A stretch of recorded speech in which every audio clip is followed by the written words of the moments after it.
Power that in the hands of an irresponsible driver can kill.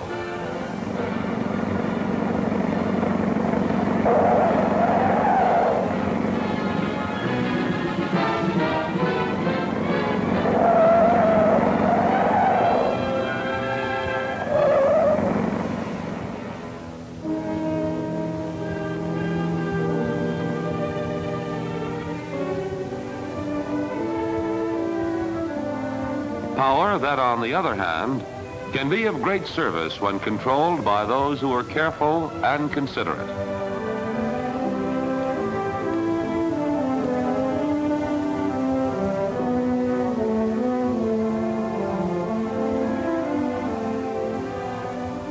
Each morning as the sun rises, a great green fleet, thousands of telephone cars, leave garages all over the country to provide more and better telephone service. Driving these cars is serious business, and as the number of cars increase and traffic conditions become worse, the drivers bear an ever-increasing responsibility for the safety of themselves and others.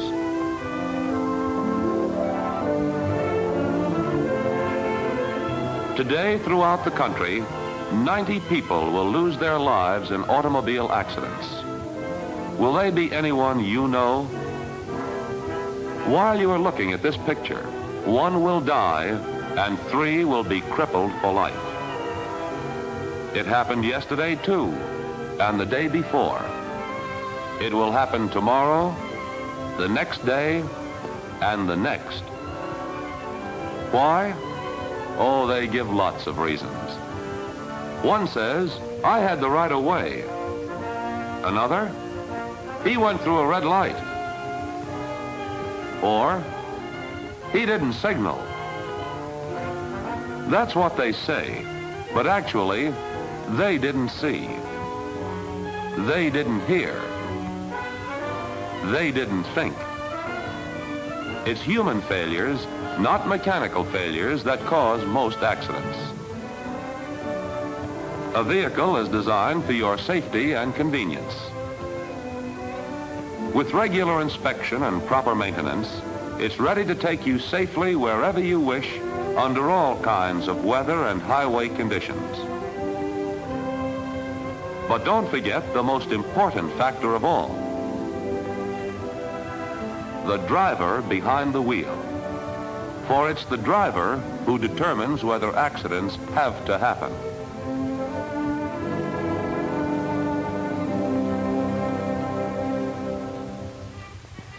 Look at this.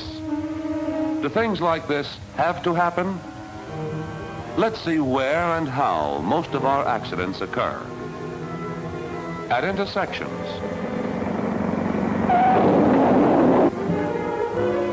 On curves.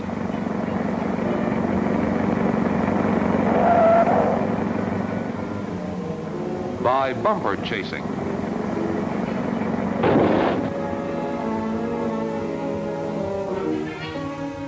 At parking spaces.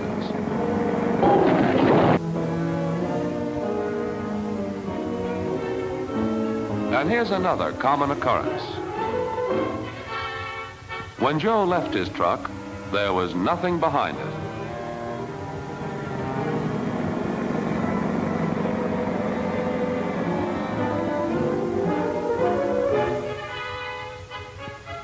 It could have been a lot worse, Joe. And here's another. Tom has parked his truck on a grade. As he starts his first job, Tom's car goes on to the next job without him.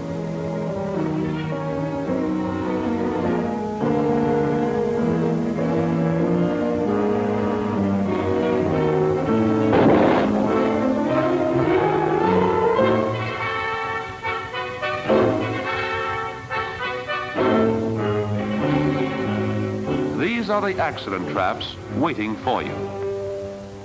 Can we avoid them? thousands of telephone men and women do year in and year out.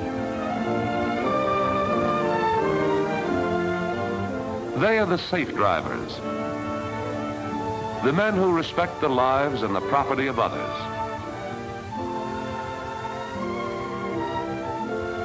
They are the drivers who see, who hear, and think.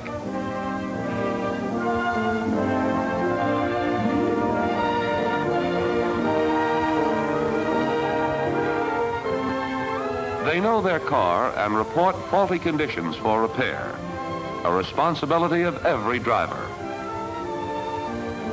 When they sit behind the wheel, they realize that they're driving 90 horses.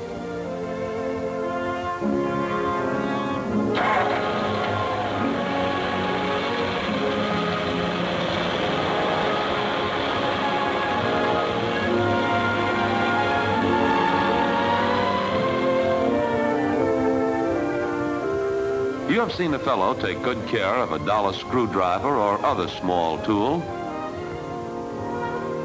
and then a little later do this.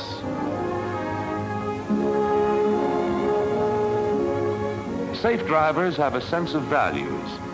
To them, a car is a precision tool. More important, they have developed the habits of concentration, control, and courtesy. It's simple. Let's call them the 3 C's of defensive driving.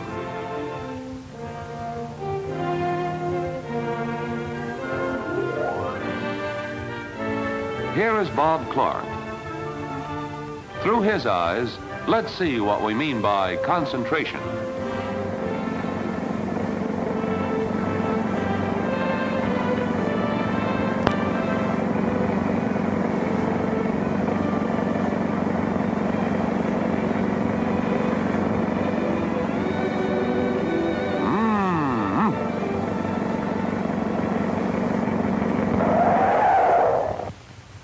Wow, that was close, Bob.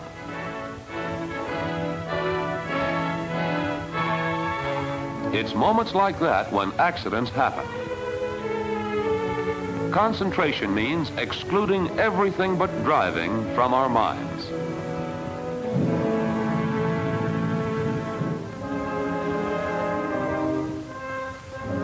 Control is equally important. Now, if you can stand another short ride, let's go along with Bill Roberts.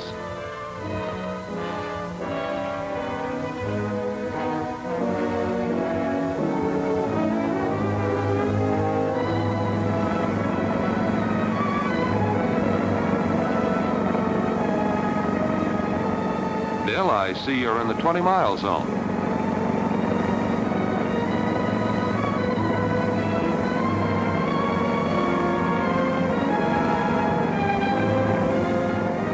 You're going too fast. You haven't got control. That sign is there for a purpose.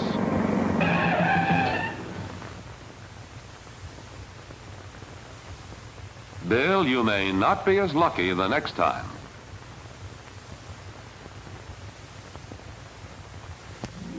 Courtesy is another habit of the safe driver. Courtesy is just good sportsmanship. Now, Jim Riley prides himself on being a good sport. On the course, Jim is one of the nicest fellows you ever met.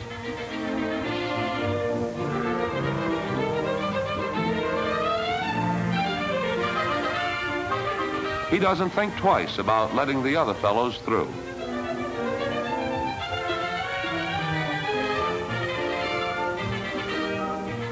But in a car, Jim seems to change. Courtesy is forgotten.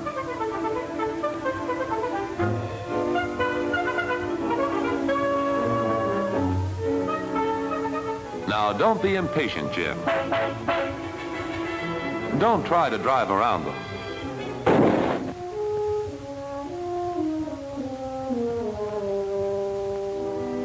Aggravating, isn't it? Your driving reflects your character.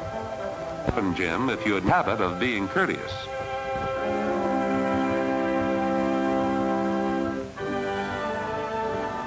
Concentration, control, and courtesy are the 3 C's of defensive driving. They keep drivers out of accident traps. Of course, every good driver knows that, in addition, there are other important fundamentals of good driving. It's the responsibility of each of us to be sure that mechanically all parts of our car are in proper condition to ensure safe driving. Make sure the seat is adjusted to your height. For comfort and control, grasp the wheel like this. It's called the 10 minutes to 4 grip. This grip provides maximum leverage and keeps the right hand close to the gear shift lever. When going down grade or stopping, use your engine to slow down your vehicle and your brakes merely to assist the engine. Think ahead. Begin to slow down early by taking your foot off the accelerator. Apply your brakes evenly and firmly. Disengage your clutch just in time to keep the engine from stalling.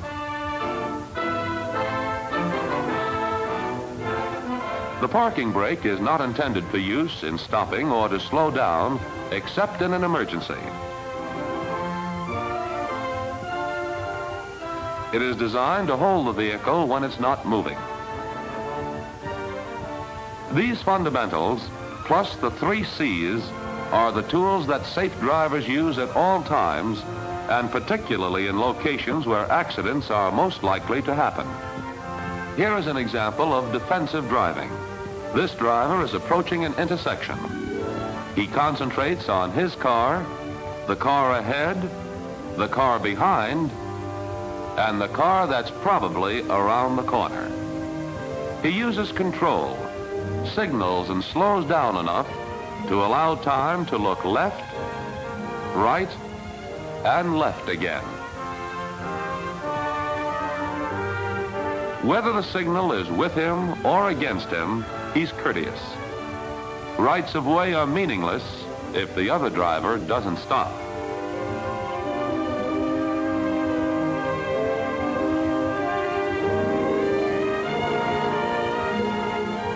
When a view of an intersection is obstructed, the defensive driver is particularly careful.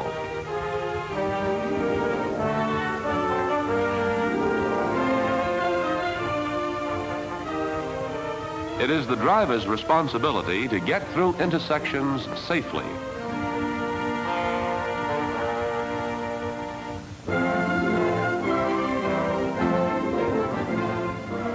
Backing accidents can be avoided if, whenever possible, we park where we don't have to back.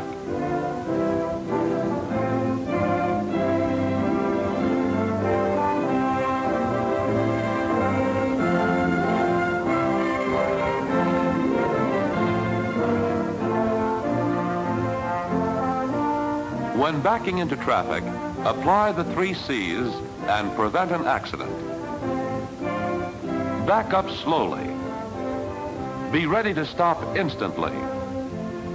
And be courteous if someone blocks your path. Watch for other cars, bicycles, and children at play.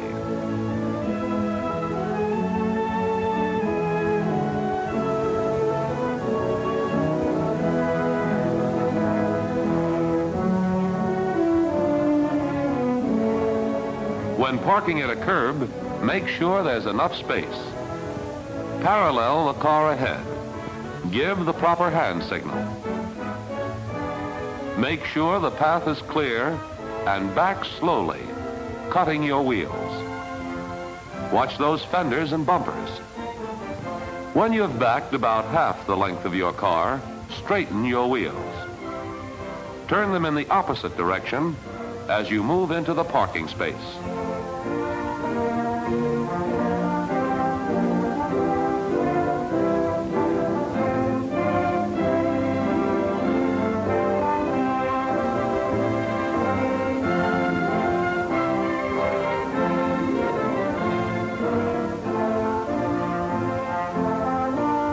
When you're parked, your car should be a few inches from the curb. In leaving a parking space, look ahead and to the rear to make sure it's safe to enter traffic. Do not depend only on your hand signal and rear vision mirror. When passing parked cars, has this ever happened to you? There's a warning if you know what to look for. Watch for this definite front wheel signal. It can be seen 100 feet ahead. If there's someone in the driver's seat, be careful, as he may suddenly pull out from the curb. In parking on a grade, you'll find your car where you left it. If you toe in the wheels to the curb, set the handbrake, make sure it's set, turn off the ignition, remove keys and lock the doors.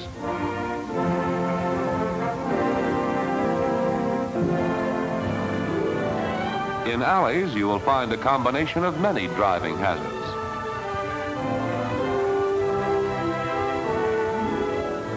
They are narrow and generally lined with fender benders.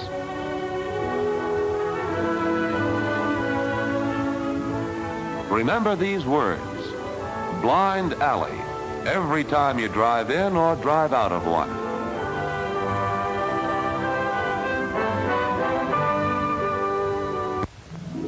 Now let's consider pedestrians. We know they will not always cross over at intersections, traffic lights, or within the marked lanes. The responsible driver recognizes this, and he drives accordingly.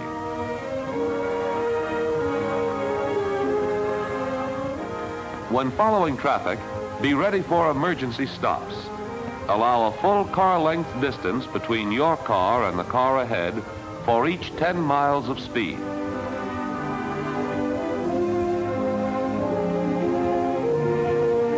Curves are serious accident traps. Never pass on a curve. Keep well to the right with your car under control. You never know what the other driver may do. When we cut in and out of traffic, follow too close, or speed, we are gambling. And we have no right to gamble with lives and property. Next time you're tempted to exceed safe speed limits, remember a 90 horsepower engine can build up forces that brakes cannot control. The force of a head-on collision at 60 miles an hour is the same as driving your car off the roof of a 10-story building.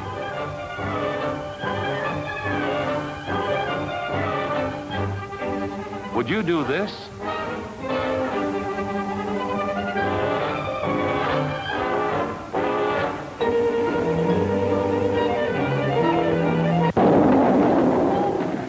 No, you wouldn't. So why do this?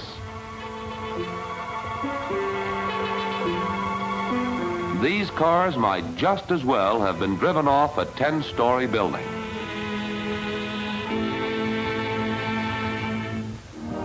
Nature often causes conditions that require added concentration, control, and courtesy.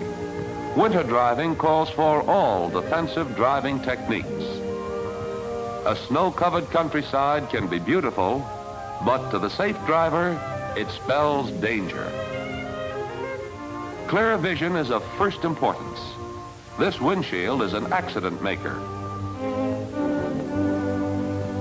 Traction is equally important. Spinning the wheels can be prevented by releasing the clutch pedal slowly with the car in second or high. Snow tires will help. The safe driver knows when chains are necessary, but he also knows that he cannot be overconfident just because he has on a good set of traction aids.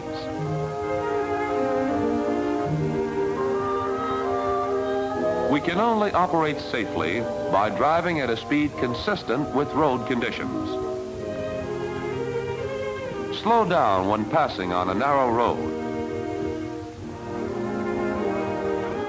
Snowy and icy roads require looking farther ahead and giving yourself greater distance in which to stop.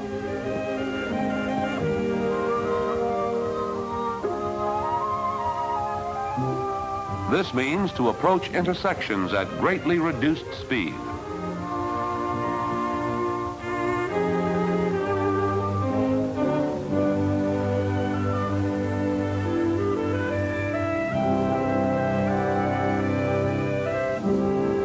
Winter driving can be safe driving if we meet each situation with our minds on our driving, the car under control, and courtesy as our guide.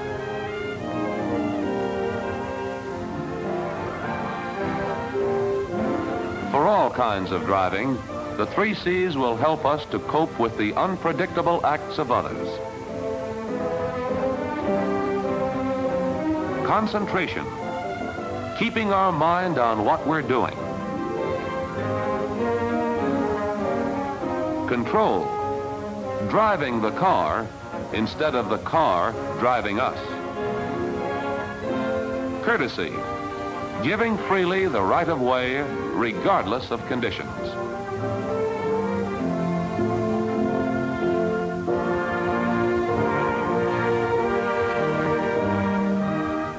Wherever we are, north, south, east, or west, telephone people can help to prevent the destruction of life and property that occurs day after day.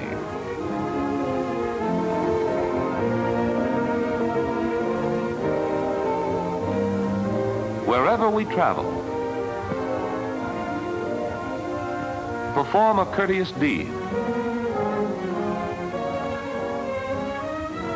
Give freely the right of way,